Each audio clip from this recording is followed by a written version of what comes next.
Innal hamdalillah nahmaduhu wa nasta'inuhu wa nastaghfiruh wa na'udzu billahi min syururi anfusina wa min sayyiati a'malina. Man yahdihillahu fala mudhillalah wa man yudlil fala hadiyalah. Asyhadu an la ilaha illallah wahdahu la syarikalah wa asyhadu anna Muhammadan abduhu wa rasuluhu alladzi la nabiyya ba'da amma ba'du. Ikhwatu iman yang dimuliakan oleh Allah Subhanahu wa taala. Alhamdulillah, puji dan syukur kita panjatkan kepada Allah. Allah yang Maha menghidupkan dan Allah yang Maha mematikan.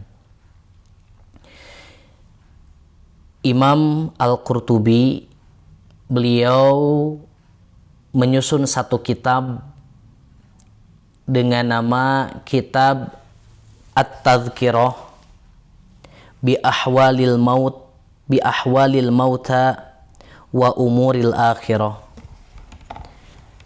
Kitab ini disusun oleh beliau, salah satu tujuannya agar menjadi tadhkirah, pengingat, tabsyir, bahkan peringatan bagi kita bahwa yang namanya usia tidak akan pernah kekal abadi. Yang namanya kehidupan dunia fana, bersifat sementara, dan tidak pernah ada satupun manusia yang ditakdirkan oleh Allah untuk kekal abadi selama-lamanya di dunia.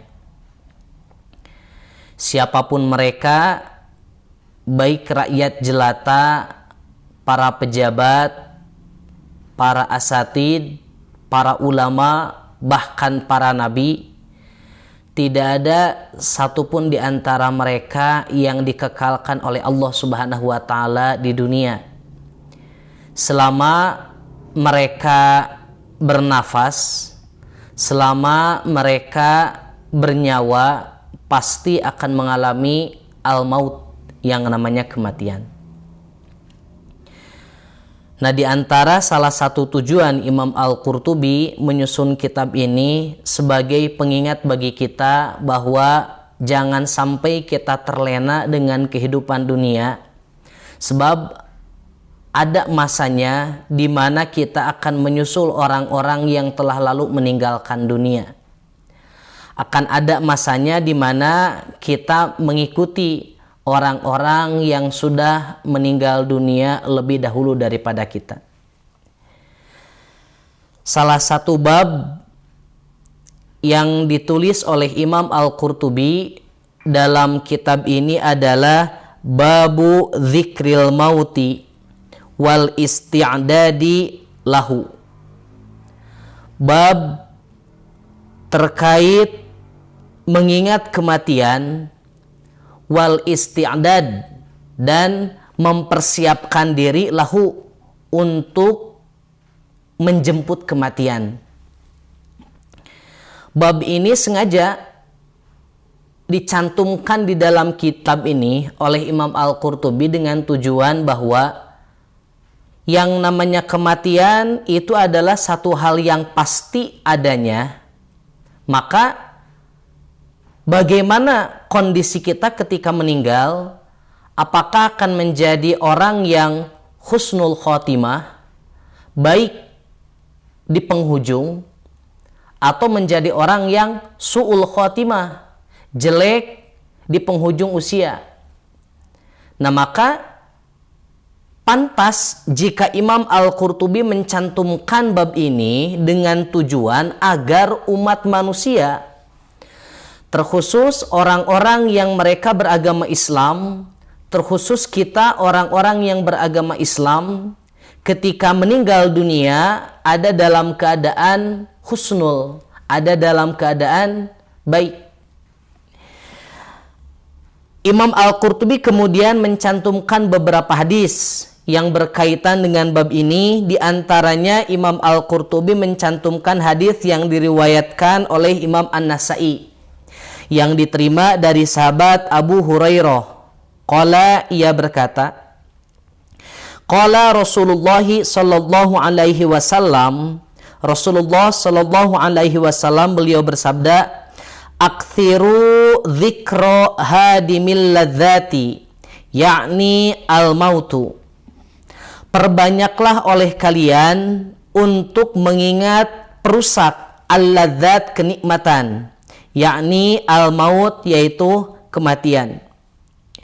Lalu kemudian Imam Al-Qurtubi pun mencantumkan hadis untuk menegaskan apa yang diriwayatkan oleh Imam An-Nasa'i, yaitu hadis yang diriwayatkan oleh Imam Ibnu Majah dan kemudian Imam At-Tirmidzi.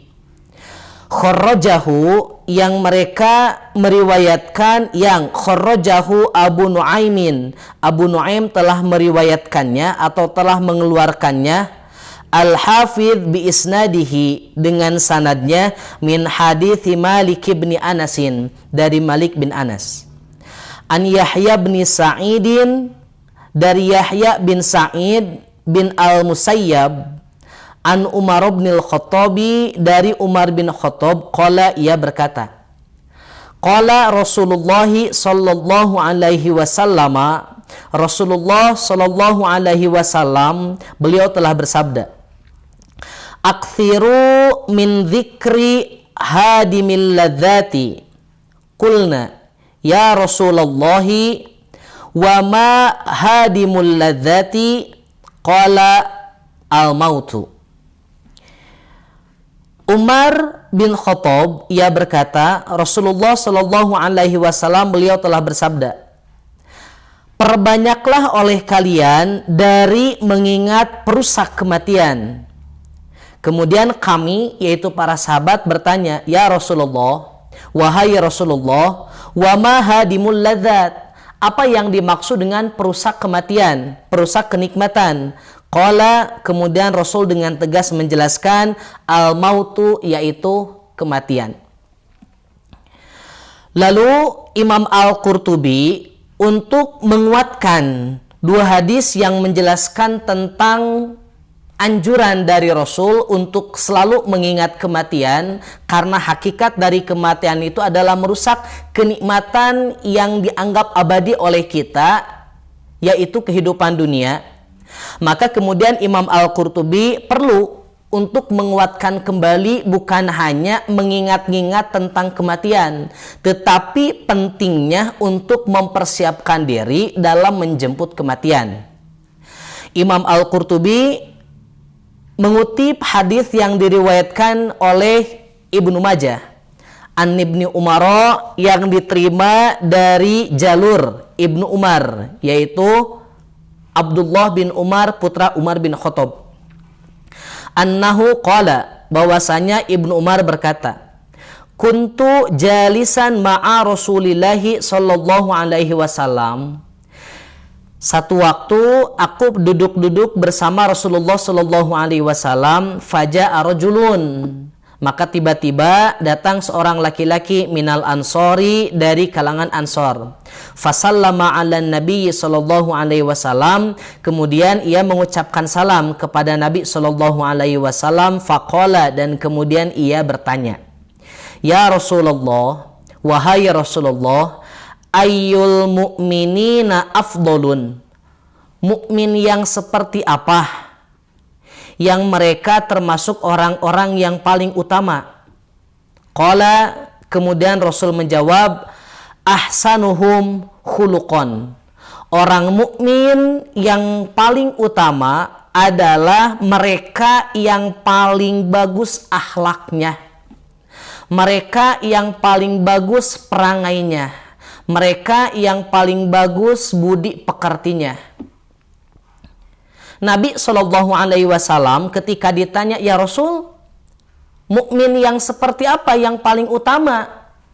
Nabi menjelaskan, adalah mereka yang paling bagus akhlaknya, yang paling bagus perangainya, yang paling bagus adabnya. Nah, ikhwatu iman yang dimuliakan oleh Allah Subhanahu Wa Taala, Nabi beliau menjelaskan bahwa di dalam hati ada segumpal darah, yang mana ketika darah ini bagus, maka anggota tubuh yang lain pun akan bagus. Begitu juga sebaliknya, apabila darah tersebut atau bagian tubuh manusia tersebut jelek, maka jelek juga segala anggota tubuh yang dimiliki oleh dia. Maka kemudian Nabi menjelaskan, hiya al-qalbu, yang dimaksud dengan bagian tersebut adalah hati. Ikhwatu iman yang dimuliakan oleh Allah Subhanahu wa taala, ucapan yang keluar dari lisan, perbuatan yang dilakukan oleh tangan, yang dilakukan oleh kaki, ini sebetulnya tergantung apa yang dirasakan oleh hati. Ketika hati baik, maka hati akan mendorong lisan untuk mengucapkan perkataan-perkataan yang thayyib, perkataan-perkataan yang baik. Ketika hati baik, maka hati akan mendorong tangan untuk melakukan perbuatan baik. Ketika hati baik, maka hati akan mendorong kaki untuk melangkah agar ada dalam kebaikan.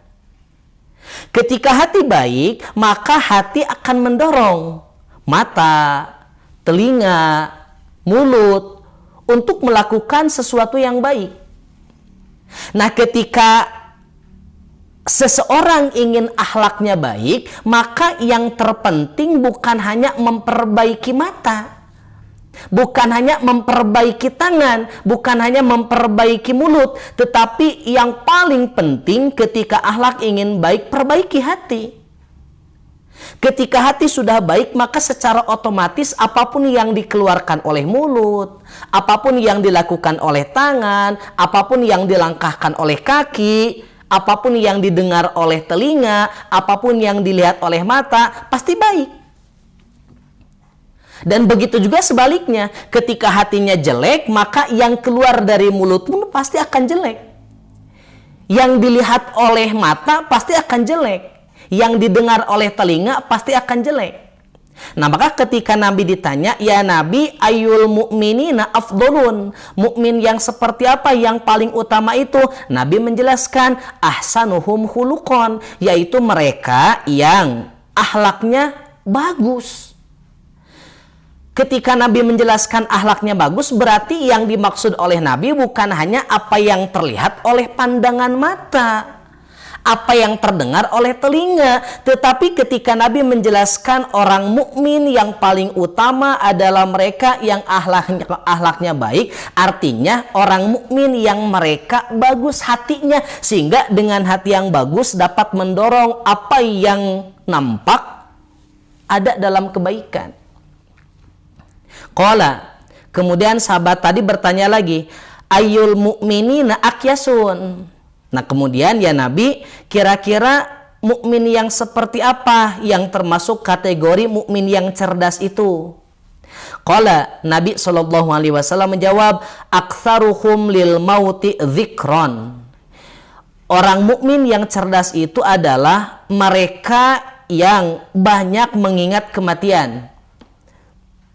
Wa ahsanuhum lima ba'dahu, dan mereka yang memperbaiki apa-apa yang datang setelahnya, isti'dadan, dengan cara mempersiapkan diri untuk menghadapi yaumul akhirah. Nabi menjelaskan orang yang cerdas itu adalah orang-orang yang mereka berpikir tentang kematian, merenung tentang kematian. Bahkan orang-orang yang cerdas itu adalah orang-orang yang mereka mempersiapkan ketika setelah kematian.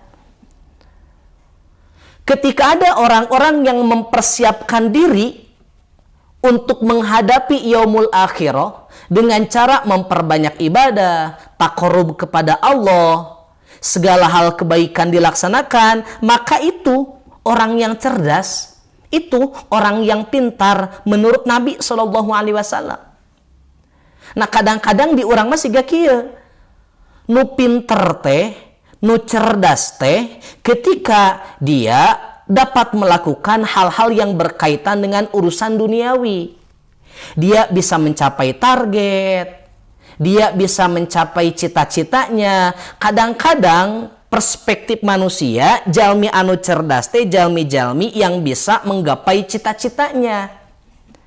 Ketika ada santri, ada mahasiswa, perspektif kita santri nu cerdas teh ketika santri tersebut mendapatkan ranking pertama atau minimal 10 besar atau 5 besar. Perspektif kita ketika berbicara tentang orang-orang yang cerdas adalah mereka yang dapat menggapai apa yang mereka inginkan. Padahal kata Nabi Shallallahu Alaihi Wasallam, orang yang cerdas itu adalah orang-orang yang mereka selalu mengingat-ingat kematian. Lalu kemudian ketika dia mengingat kematian bukan hanya kieu, oh, orang teh bakal maut. Oh, orang teh bakal maut, irahannya mautna. Bukan itu saja yang dipikirkan oleh orang-orang yang cerdas. Tetapi orang-orang yang cerdas ketika mereka berpikir tentang kematian, mereka juga mempersiapkan diri apa yang akan dia bawa setelah meninggal dunia. Sebab kehidupan yang hakiki bukan kehidupan di dunia, tetapi kehidupan yang hakiki adalah kehidupan di akhirat. Nah, ikhwatu iman yang dimuliakan oleh Allah Subhanahu wa taala, 3 hadis ini menegaskan bahwa perusak kenikmatan itu adalah kematian. Padahal ketika Nabi Shallallahu Alaihi Wasallam menyebutkan hadimil ladat, perusak kematian adalah perusak kenikmatan adalah kematian. Pada hakikatnya kematian yang hakiki bukan kenikmatan yang ada di dunia, tetapi kenikmatan yang sebenarnya adalah kenikmatan setelah kita menghadapi kematian. Perspektif manusia yang namanya kenikmatan itu segala sesuatu yang didapatkan ketika di dunia. Mendapatkan perhiasan, kehidupan yang nyaman, kawan yang baik, keluarga yang penyayang, apa yang dia inginkan kemudian dia dapatkan. Perspektif manusia, kenikmatan itu selalu berkaitan dengan dunia. Nah, maka Nabi Shallallahu Alaihi Wasallam memperingatkan, hati-hati. Kenikmatan yang dirasakan oleh kita ketika di dunia itu akan dirusak oleh kematian. Kenikmatan yang didapatkan oleh kita baik dalam bentuk harta, dalam bentuk keluarga, dalam bentuk jabatan atau apapun itu, hati-hati. Itu bukan kenikmatan yang hakiki. Kenapa? Karena kenikmatan itu nanti akan dirusak oleh yang namanya kematian. Nabi sebetulnya ingin memperingatkan, jangan sampai terlena dengan kenikmatan yang sementara. Sebab kenikmatan yang hakiki adalah kenikmatan nanti ketika kita meninggal dunia. Apalagi bagi orang-orang yang meninggal dunia dalam keadaan syahid, dalam keadaan berjuang di jalan Allah. Walaupun nyawa sudah tiada, tetapi pada hakikatnya mereka itu hidup. Sehingga Allah Subhanahu wa taala menegaskan di dalam surat Ali Imran ayat 169, A'udzubillahi minasyaitonirrajim. Wala tahsabannal ladzina qutilu fi sabilillahi amwatan. Dan janganlah kalian dengan yakin menyangka orang-orang yang mereka dibunuh di jalan Allah, mereka terbunuh di jalan Allah amwatan. Mereka itu mati. Tidak.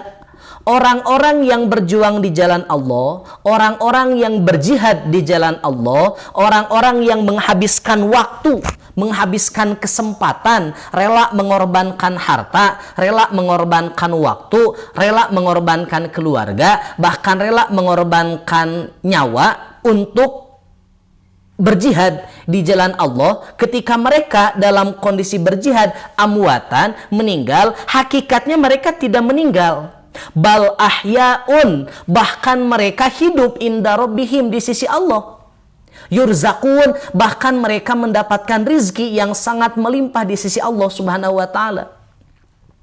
Nah, ikhwatu iman yang dimuliakan oleh Allah Subhanahu wa taala, Nabi ingin memperingatkan, kenikmatan yang hakiki bukan kenikmatan ketika di dunia, tetapi kenikmatan yang hakiki adalah kenikmatan yang nanti akan kita dapatkan ketika kita meninggal dunia dalam kebaikan, atau ketika kita meninggal dunia berjihad di jalan Allah Subhanahu wa taala.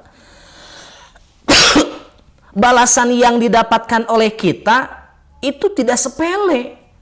Allah sampai menyebutkan orang-orang yang syahid di jalan Allah, orang-orang yang berjuang di jalan Allah, walaupun nyawa dilepaskan dari jasad, bal ahyaun, mereka sebetulnya adalah orang-orang yang hidup. Inda rabbihim yurzaqun, bahkan mereka mendapatkan rezeki yang sangat melimpah. Untuk menegaskan hal ini, Rasulullah Shallallahu Alaihi Wasallam pun menjelaskan sebagaimana hadis yang diriwayatkan oleh Imam Al-Hakim di dalam kitab Al-Mustadrak ala Sahihain.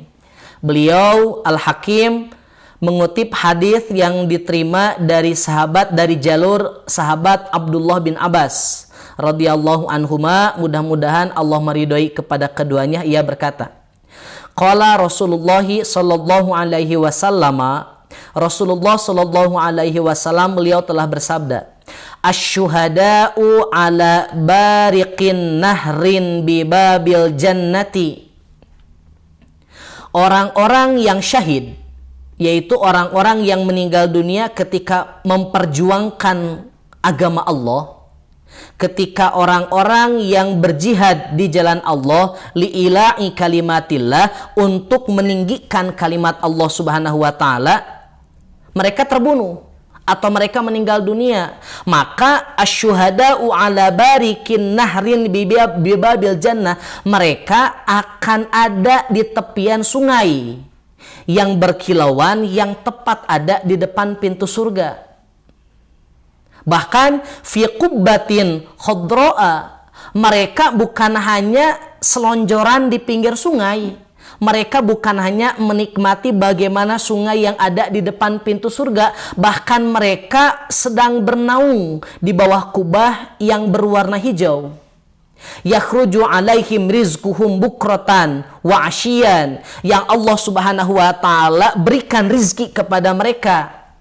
Rizki oleh Allah Subhanahu wa taala dikeluarkan kepada mereka, diberikan kepada mereka kapan? Bukrotan, pada waktu pagi, wa asyian, dan pada waktu sore.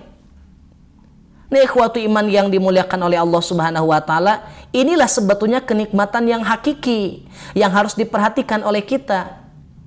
Hadimil ladzat al-maut, perusak kenikmatan yaitu kematian, ini bukan kenikmatan yang hakiki, bukan kenikmatan yang abadi, tetapi kenikmatan yang fana, kenikmatan yang sifatnya hanya sementara. Sedangkan kenikmatan yang hakiki adalah kenikmatan yang akan dirasakan oleh mereka ketika nanti meninggal dunia, tetapi meninggal dalam keadaan kebaikan. Nah, ikhwatu iman yang dimuliakan oleh Allah Subhanahu wa taala, inilah kurang lebih penjelasan yang disampaikan oleh Imam Al-Qurtubi di dalam kitab At-Tadhkirah bi Ahwalil Mauta wal Akhirah. Beliau ingin menegaskan bahwa kita jangan terlena dengan hiruk pikuk kehidupan dunia. Kita jangan terlena dengan kemewahan yang dimiliki ketika di dunia. Sebab pada hakikatnya kemewahan yang dimiliki, usia yang panjang, harta yang melimpah, jabatan yang tinggi, itu sifatnya hanya sementara. Dan itu akan dirusak oleh yang namanya kematian. Ketika seseorang menjadi orang paling kaya, mendapatkan kebahagiaan, jabatan tinggi, keluarga menyayangi, itu semua akan ditinggalkan ketika meninggal dunia. Ketika meninggal dunia, harta tidak ada yang dibawa. Ketika meninggal dunia, keluarga tidak ada yang ikut dikubur. Maka akan dirusak oleh yang namanya kematian. Tetapi ketika mereka meninggal dunia dalam keadaan sedang bertakarub kepada Allah, mempersiapkan diri untuk bertemu dengan kematian, mempersiapkan diri untuk dibawa ketika meninggal dunia, untuk mempersiapkan diri seandainya nanti ditanya oleh Allah Subhanahu wa taala atau dikumpulkan oleh Allah Subhanahu wa taala di padang mahsyar. Maka orang-orang yang seperti inilah orang-orang yang beruntung. Nah, maka ikhwatu iman yang dimuliakan oleh Allah Subhanahu wa taala, perlu kita introspeksi. Kadang-kadang kita selalu berpikir tentang urusan dunia. Waktu kita, pikiran kita habis untuk mengurus urusan-urusan duniawi. Padahal ada yang paling penting, yaitu memikirkan bagaimana ketika nanti kita setelah meninggal dunia. Apakah ketika setelah meninggal dunia akan mendapatkan kebahagiaan, atau ketika meninggal dunia akan mendapatkan kebinasaan? Itu tergantung apa yang kita tanam dan apa yang kita persiapkan ketika di dunia. Aqulu qouli hadza wa astaghfirullah li wa lakum. Rabbana atina fid dunya hasanah wa fil akhirati hasanah wa qina adzabannar. Assalamualaikum warahmatullahi wabarakatuh.